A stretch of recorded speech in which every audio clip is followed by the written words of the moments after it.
Les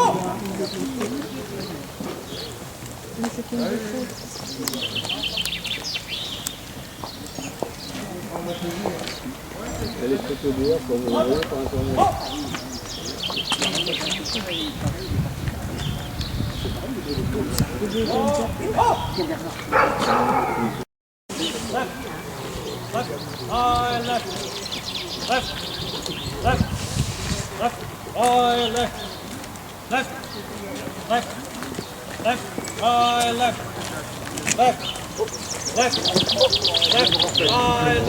C'est moins dur que vous l'anglais hier, hein. Avec le boîtier.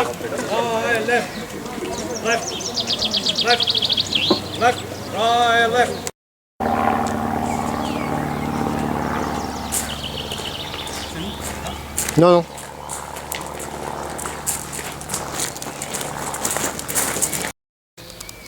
J'étais opérateur radio dans Lancaster. On a décollé de Split Bay à 22h53 le 18 juillet 1944. Sur le trajet du retour, nous avons été attaqués par des faux Wolf 190. Je saute en parachute à 2h00 le 19 juillet 1944 et atterris dans le champ de maïs à l'environ 1 km de Saint-Germain-la-Ville. J'ai enterré mon parachute, Miami Ouest, dans un fossé de marcha jusqu'à l'aube. Je me suis caché dans les bois qui longent la route. Jusqu'à ce qu'à 15h30, j'ai vu une paysanne française et je lui ai demandé de l'aide. Elle a dit qu'elle ne pouvait pas m'aider, mais elle est revenue avec un autre Français qui me cacha dans sa maison jusqu'à ce que j'ai été libéré. Témoignage de monsieur Lahanque. C'était la mi-journée d'un jour d'été chaud et Pierre Lahanque, le boulanger du village de Marson, un petit village à 6 km au sud-est de Chalon-sur-Marne, était sur le point de s'asseoir pour un repas bien mérité lorsque la cloche a sonné. Une femme, dans un état de stress, lui a expliqué qu'elle avait trouvé un homme blessé près d'un bois sur une crête sur la route de Chalon. Pourrait-il l'aider? Il donna rendez-vous à la femme près du bois.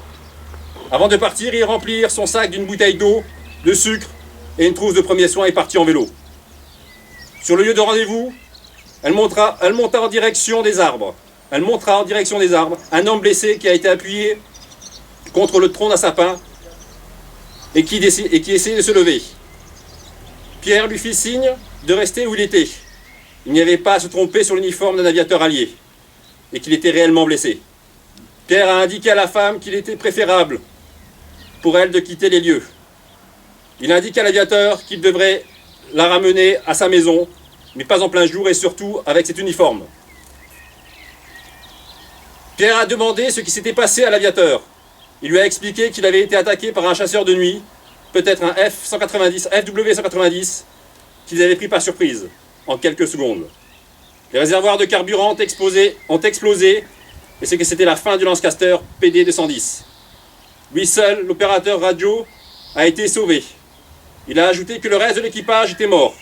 Pierre lui demanda comment il pouvait être sûr de cela. Et Laurent a répondu que quand il fut parachuté, le ciel était éclairé par le Lancaster en feu et il n'y eut pas d'autre parachute. Il était le seul. Son nom était John Chappell et il est venu de Londres. Pierre dit à John qu'il allait revenir à la nuit tombée le rechercher.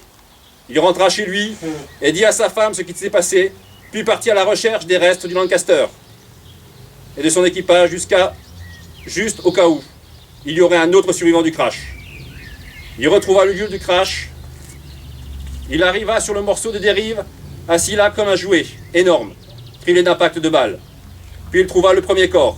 Il était couché dans une mare de sang. L'uniforme bleu-gris, maintenant en dominance rouge. À côté de lui, son parachute était partiellement déployé. Pierre pouvait voir qu'il avait été gravement brûlé, qu'il aurait pu être d'aucune utilité. Il continua la recherche des restes de l'avion. Puis il a vu à proximité du fuselage, cassé et brûlé comme un cigare à moitié calciné. Un moteur qui avait fauché un chemin à travers l'herbe longue, ses hélices enfoncées dans la terre. Les grandes roues étaient assez loin. Il n'y avait pas de signe de vie de quiconque dans le fuselage. L'élargissement de sa recherche, à chaque morceau de l'épave, il trouva un deuxième corps.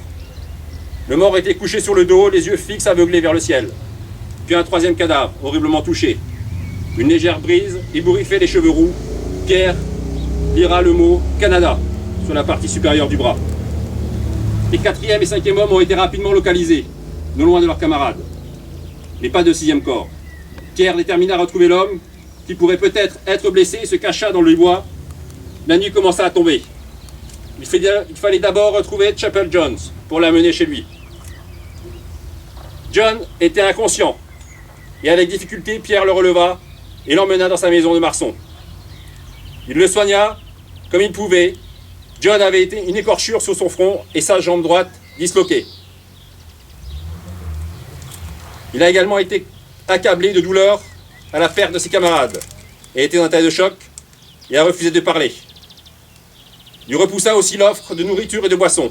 Pierre comprit, il fallait le laisser un peu. 6 jours plus tard, nous retournerons sur le site de l'accident pour chercher désespérément l'homme disparu. Depuis, les membres d'équipage sont morts, avaient été enlevés et enterrés. Ce fut une journée d'été très chaude et il s'arrêta pour se reposer. Un cri fait écho à travers le champ. Des Allemands! Pierre dit à John d'agir sans faire de bruit. 2 hommes en uniforme venaient vers eux. Il était impossible de s'échapper. Les hommes se sont rapprochés. Dieu merci, les Allemands étaient finalement des ouvriers français dans leur salopette bleue. Les hommes avaient découvert un corps dans un champ d'avoine. Ensemble, il comprit bien sûr que c'était celle de l'aviateur disparu. Enfin libre. Mais avant qu'il puisse rentrer à la maison, John a été invité à assister à la messe de l'église de Saint-Germain-la-Ville, où ses 6 camarades ont été enterrés.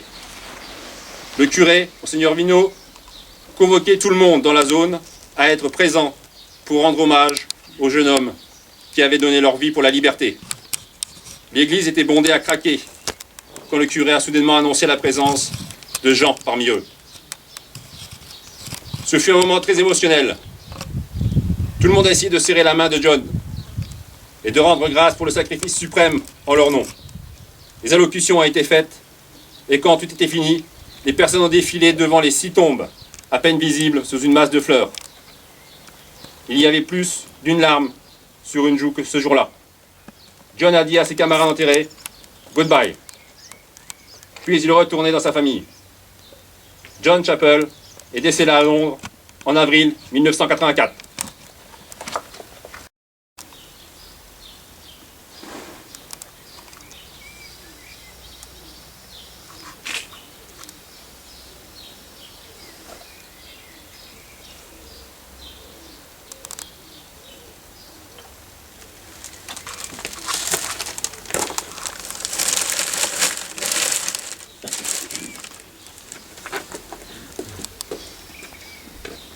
Squad, present, home.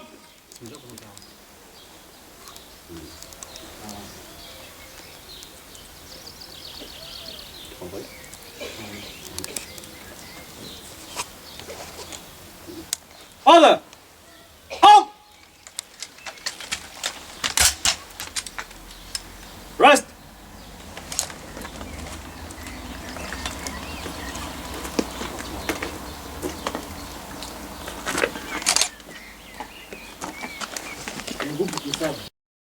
And hot! Present, ho!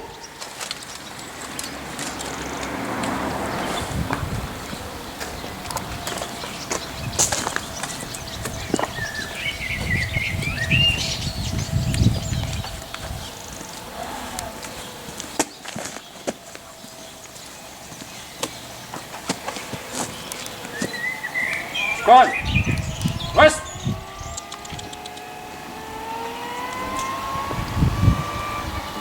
Squad, order, arms!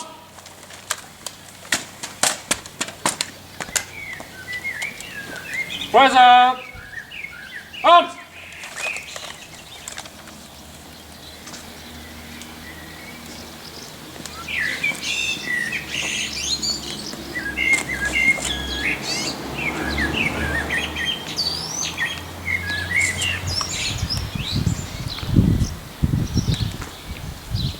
Le 28 août 1944, les divisions américaines de la 3e armée du général Patton passèrent à cet endroit à la suite d'un bombardement massif.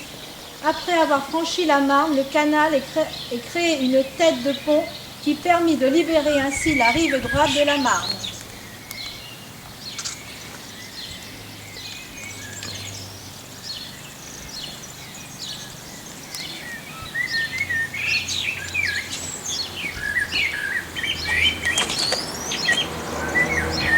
Cut! Order! Arms!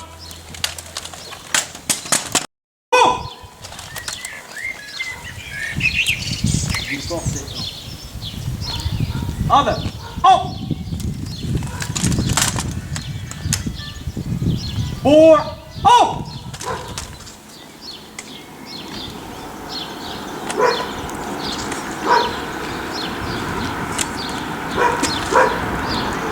Order!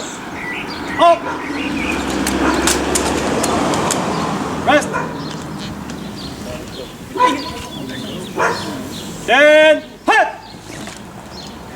Inspection! Ho!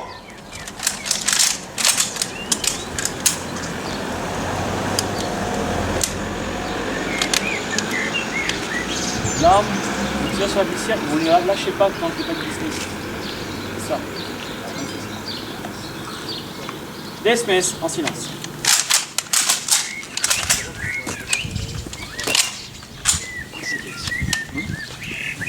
Tu leur fais chanter la Marseillaise.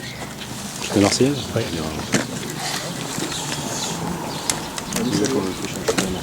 Hein? Tu chantes la Marseillaise ou quoi? On est en... C'est tout. Marseille.